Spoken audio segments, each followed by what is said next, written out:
ये जो हुमैरा असगर का केस हुआ था, इसमें बहुत सी चीज़ें वक्त के साथ डिस्क्लोज हुई, आपने भी और बहुत से लोगों ने इस पर बात की है।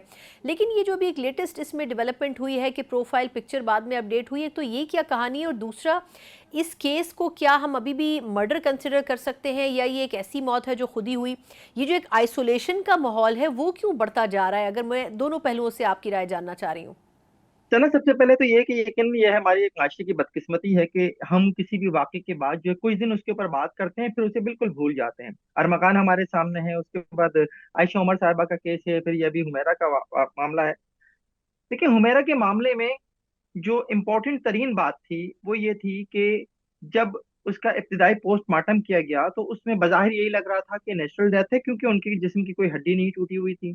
उनका जो है कोई ऐसा जिस्म के हवाले से कोई ऐसी चीज बज़ाहिर सामने नहीं आ रही थी कि जिसकी बुनियाद पर यह कहा जा सके कि ये कत्ल है। अब उसके वक्त जाहिर है जो एमएलओ थी उसने जो है वो रिजर्व किया अपना, और उसने जो है वो जो सैंपल्स थे वो केमिकल एग्जामिनर के लिए भेज दिए। अब हम्म। केमिकल एग्जामिनर को जो चीजें भेजी गई थी उसमें सबसे इंपॉर्टेंट बात ये थी कि जो मैदा था उनका, हम्म। वहां पर जाहिर बॉडी 9 महीने जो है वो पड़ी रही है, तो वो जो मैदा था वो तकरीबन खत्म हो चुका था, लेकिन वो एक उसे जो लिखा गया था उसमें क्या कहते हैं हम्म। अपना पोस्टमार्टम रिपोर्ट में, वो एक ब्लैक पाउडर टाइप की वो एक चीज बन गई थी। वो जो है वो बेसिकली जो वो भेजा गया था, फिर कंधे की हड्डी जो है वो भेजी गई थी। इनका जो केमिकल एग्जामिनर ने एग्जामिन किया है उसके बाद जो रिपोर्ट दी है उसमें उसने यही करार दिया कि जनाब इनके मैदे में कोई भी ऐसी चीज नहीं पाई गई जो इनकी वजह मौत बन सके, हम्म। जिसमें जहर भी हो सकता है, जिसमें जो है वो ड्रग्स भी हो सकती है। अब जाहिर है इस रिपोर्ट के बाद जो है वो हुआ ये कि जो मेडिको लीगल ऑफिसर है उसने केमिकल एग्जामिनर की रिपोर्ट की बुनियाद पर अपनी रिपोर्ट दे दी कि जनाब ये नेचुरल डेथ है। हम्म। अब बात यह है कि अगर तो ये नेचुरल डेथ है तो डेफिनेटली जो है वो हमारे यहाँ केमिकल एग्जामिनर के आपको सिस्टम के ऊपर यकीन करना पड़ेगा। हम्म। लेकिन यही सिस्टम जो है वो माजी में श, जो शराब की बोतलें थी उन्हें शहद साबित कर चुका है। हम्म। तो हम्म। जाहिर है उसके बाद सवालात उठे कि भाई केमिकल एग्जामिनर की रिपोर्ट पे कैसे यकीन किया जाए। और हम्म। फिर जब मैंने थोड़ा बहुत इसे मजीद इन्वेस्टिगेट किया तो मुझे ये पता चला कि जनाब हमारे यहाँ जो केमिकल एग्जामिनेशन का सिस्टम है उसमें शायद ही कभी कुछ डिटेक्ट हो पाया हो।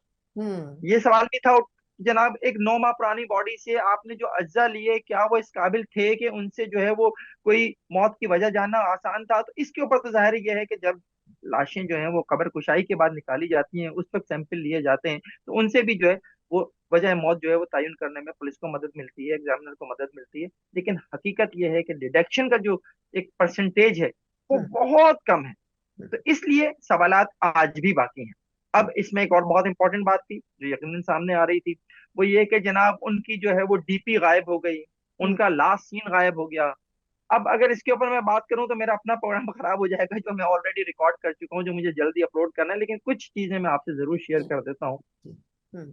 सना, आप जो है अभी अगर आपके हाथ में मोबाइल है या सामने सिस्टम है ना, हाँ। तो उस पर लिखिए इनएक्टिव पॉलिसी ऑफ व्हाट्सएप। हम्म। तो वहां पे आएगा कि व्हाट्सएप अगर 120 दिन 4 माह तक इंटरनेट से कनेक्ट ना हो तो वो अकाउंट जो है वो ऑटोमेटिकली जो है वो इनएक्टिव हो जाता है, और आपको उसकी डीपीपी गायब मिलेगी, हम्म। वो नंबर ऑटोमेटिकली ग्रुप में से भी गायब हो जाएगा, उस पे जो है वो लास्ट सीन भी नहीं आएगा। और सबसे बढ़ के बात यह है कि उसका डेटा फिर जो व्हाट्सएप का सर्वर है उसके ऊपर भी नहीं रहता। तो हम्म। ये जो बातें हैं ना, ये वो लोग कर रहे हैं जिन्हें हर हाल में जो है हुमैरा असगर की मौत को जो है वो कत्ल साबित करना है। हम्म। अब मेरा उसमें पॉइंट ये है कि भाई थोड़ा सा रिसर्च कर लें, कुछ ना करें, चैट जीपीटी पे जाके लिख लीजिए व्हाट्सएप की इनएक्टिव पॉलिसी क्या है। अब वो साहब जिनके बारे में ये कहा गया कि जनाब उन्होंने जो है वो एक दिन देखा कि जनाब वो हुमैरा असगर जो है उनकी डीपी नजर आ रही है, अगले दिन नहीं नजर आ रही थी, तो जनाब हो सकता है, मैं ये नहीं कह रहा कि 100%, लेकिन जिस तरह से 7 अक्टूबर को उनकी अगर डेथ हुई है उसके बाद कुछ दिन फोन खुला रहा होगा, जिस दिन उन साहब ने देखा होगा उस दिन तक 120 दिन हो सकता है ना पूरे हुए हों, अगले दिन हो गए हों, और उसके बाद जो है वो व्हाट्सएप ने जो उनका सारा डेटा उनका अकाउंट जो है इनएक्टिव कर दिया हो, तो हम्म। उसकी वजह से जो है वो उनको जो है वो चीजें उस तरह से नहीं मिली। अच्छा फ़हीम भाई, ये फरमाइएगा कि ये तो एक केस था जिसकी आपने भी पूरा इन डेप्थ एनालिसिस भी दिया, और ऑब्वियसली मैं चाहूँगी कि ये चलें आपके जब हम वीडियो भी देखें उसमें भी ज़्यादा इसकी तफसील मिल जाएगी। लेकिन एक जो एक ट्रेंड बनता हुआ नज़र आ रहा है, ये जिस तरह इतने महीने लाश रही और फिर कहा गया कि जी पहले लग रहा था बराबर में एक अपार्टमेंट खाली था, उसमें से स्मेल आ रही है, फिर फरवरी में वो उस अपार्टमेंट में लोग आ गए, तो फिर ये चीज़ मतलब क्या यहाँ, मैं अगर कराची, मैं खुद कराची से ताल्लुक़ रखती हूँ, वहाँ पर ऐसा आलम हो गया कि किसी को किसी की खबर नहीं है।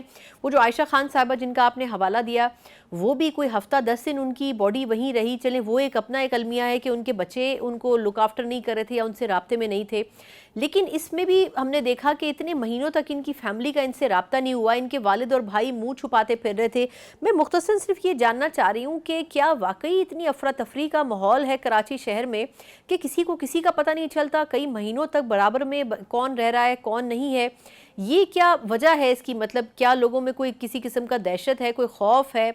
लोगों को वाकई नहीं पता होता कि बाकी शहरों से आए हुए लोगों का इतना इन्फ्लक्स हो गया कराची में कि लोग अब खुद भी कतराते हैं लोगों के साथ ताल्लुकात या रवाबित रखने में? अब देखिए, आपने जो सवाल किया उसका कुछ जवाब आपने दे दिया, कुछ बात मैं कर लेता हूँ उसके ऊपर। देखिए, कराची बहुत फैल चुका है, और कराची के किसी एक हिस्से में पेश आने वाले वाक़े को आप पूरे कराची का जो है एक मजमूई जो है बिहेवियर नहीं कह सकते। हम्म। अब जिस इलाके में हुमैरा असगर रहती थी, ये डिफेंस का इलाका है, और डिफेंस में जो है वो कमर्शियल इलाका है। वहां पर नीचे दुकानें थी, हम्म। First floor, second floor, third floor और फिर फोर्थ फ्लोर। हम्म। अब जो फोर्थ फ्लोर है उसके अच्छा, सबसे पहले मैं बता दूं कि जो सारे फ्लोर्स हैं इनके ऊपर हर फ्लोर पर सिर्फ दो फ्लैट थे। ये टॉप पर थी। हम्म। इनके सामने जो फ्लैट था, वो 3 से 4 माह वो लोग कहते हैं कि वो अपने फ्लैट पर नहीं थे, वो अपने अंदरूनी सिंध जो है अपने घर गए हुए थे। वो वहां नहीं थे, इसलिए उन्हें नहीं पता चला। फिर अक्टूबर अक्टूबर में जिस वक्त उनकी डेथ होती है। अच्छा, एक चीज और ये कही जा रही थी कि जनाब हुमैरा असगर की जो वो है एसी है वो चल रहा था उनके कमरे का, और फिर बालकनी का दरवाजा कैसे खुला हुआ था। तो बहुत सी चीजों को जो है वो मिक्सअप किया जा रहा था। तो एक क्लैरिटी और मैं यहाँ पे दे दूं कि हम्म। हुमैरा असगर की लाश जिस कमरे से मिली थी, एसी उस कमरे में नहीं था और ना ही ऑन था। उनके बेडरूम का एसी का बटन ऑन था, बिजली तो कट चुकी थी लेकिन बटन चूंकि ऑन मिला, इसलिए ये सारी बातें हो रही थी। हम्म। तो वो अपने कमरे से निकलकर, बाजाहिर ये है कि वो दूसरे कमरे में आई है जिसमें बालकनी थी, और बालकनी का दरवाजा जो है वो खुला हुआ था। इसी कमरे से उनकी बॉडी मिली है।